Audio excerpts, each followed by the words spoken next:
আরসিবিকে নিয়ে অনেকে অনেক ট্রোলিং করেছে। আইপিএল চ্যাম্পিয়ন হতে বিস্ফোরক বিরাট কোহলি। 18 বছর ধরেই আরসিবির জার্সিতে খেলে আসছেন বিরাট কোহলি। অন্য কেউ এত বছর ধরে এক জার্সিতে খেলে আসেননি।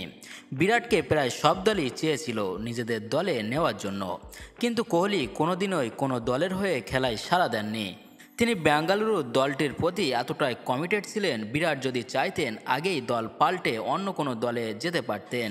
যারা অতীতে আইপিএল জিতেছে বা অন্যান্যবারও আইপিএলে প্লে অফে যাওয়ার ক্ষেত্রে ধারাবাহিকতা দেখিয়েছেন, কিন্তু কোহলি বেছে নিয়েছিলেন চ্যালেঞ্জটাকেই, অর্থাৎ আরসিবির হয়ে খেলে আরসিবিকে চ্যাম্পিয়ন করার চ্যালেঞ্জকে। আর কিং কোহলি নিজের সেই চ্যালেঞ্জে জিতেছেন। অবশেষে কর্ণাটকের রাজধানী ফ্র্যাঞ্চাইজিতে ট্রফি ঢুকেছে। মঙ্গলবার রাত থেকে বেঙ্গালুরুর রাস্তায় আনন্দে মাতোয়ারা ক্রিকেট ভক্তরা। 2008 সাল থেকে যে 3 দল খেলা শুরু করেছিল, এর মধ্যে 3টি দল এবছরের আগে পর্যন্ত ট্রফি জিততে পারেনি। তারা হলো দিল্লি ক্যাপিটালস, পাঞ্জাব কিংস এবং আরসিবি। বরাবরই বিরাটকে টেনে সমালোচকরা খোঁচা দিতেন যে বিরাট কোহলি নিজে যেহেতু জন্মগত পাঞ্জাবি, কিন্তু বড় হয়েছেন দিল্লিতে আর আইপিএল খেলেন বেঙ্গালুরুর হয়ে, তাই নাকি 3টি দল আইপিএলে কোনোদিনও কাপ জিততে পারেনি।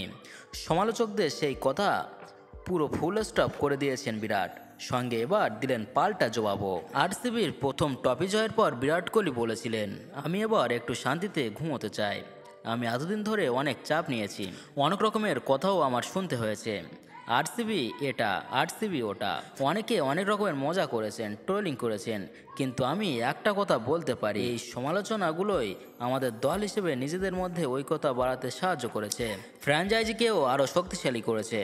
আমাদের দলের ভক্তদের সঙ্গে আমাদের সম্পর্ক খুবই ভালো, তাই আজ রাতে আমি শুধুই শান্তিপূর্ণভাবে ঘুমোতে যেতে চাই। বিরাট কোহলি আইপিএলের ট্রফি জিতেছেন সেটা বুঝতে পেরেই প্রায় কেঁদে ফেলেছিলেন, কারণ অতীতে তিনি একাধিকবার অরেঞ্জ ক্যাপ জিতলেও দলকে চ্যাম্পিয়ন করতে পারেননি।